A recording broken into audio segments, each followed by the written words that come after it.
Hey everyone, welcome back to Financial Futures. In today's video, we're diving into some significant updates about Social Security and the massive changes to the program. So, let's get right into it. But before we do, I just want to thank you for liking and sharing this video using the buttons right down below. Your support means the world to me.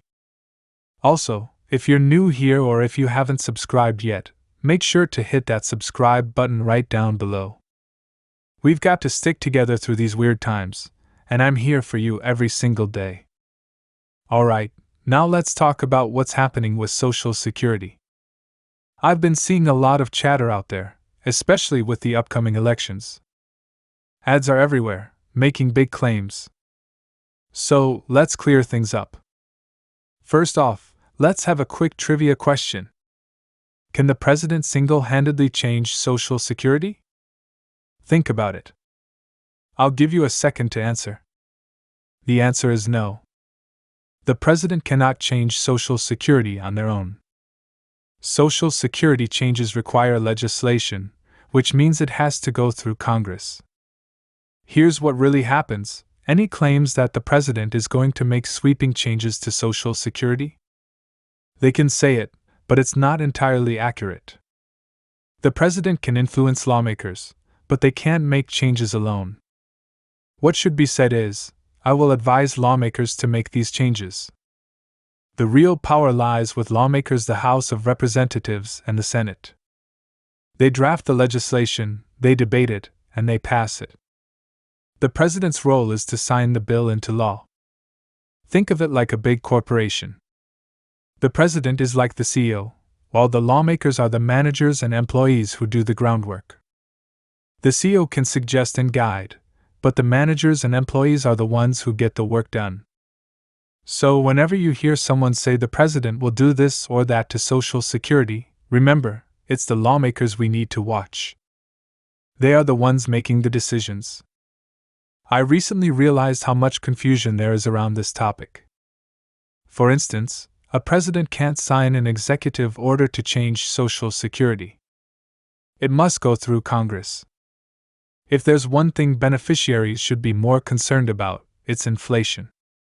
Social Security benefits aren't being cut, but inflation is eroding your purchasing power. This indirect cut affects your daily life more than any legislative change at the moment. Alright, that's enough from me today. I hope this clears things up. If you have any questions or need more information, leave a comment down below. I'm here to help. Remember to subscribe, like this video, and share it with anyone who needs this information. Check out the other videos on the channel for more insights. You'll see some recommended ones on your screen right now. Today's next topic isn't one of those happy, feel-good topics. In fact, it's quite the opposite. But it's important, and you need to know what's happening. Before we dive in, I want to thank you for liking and sharing this video. Your support helps keep this channel going. If you're new here, make sure to hit that subscribe button and join our community. Now, let's get into it. Today, we're talking about the debt crisis and how it's threatening to destroy the United States. The latest data shows that the situation is not just bad, it's getting worse at an accelerated rate. Let me explain. In February, the government predicted that it would overspend by $1.69 trillion in 2024, meaning they need to borrow that amount. This information comes from the Congressional Budget Office, or CBO. Fast forward to June, and the CBO updated their projections. Now, they expect the overspending to be $1.9 trillion, over $200 billion more than initially thought just a few months ago. Here's the breakdown. The federal government will collect $4.9 trillion in taxes this year but spend $6.8 trillion. That's a deficit of $1.9 trillion, all of which will need to be borrowed. One of the main reasons for this increase is the taxpayer money that needs to be given to Ukraine, Israel, and countries in the Indo-Pacific. Additionally, there's an extra $70 billion needed for the FDIC to rescue failing banks, and over $100 billion more than expected for targeted student loan forgiveness. So, our taxpayer money is not being used for more services or goods for us. Instead, it's going to other countries, banks, and student loans.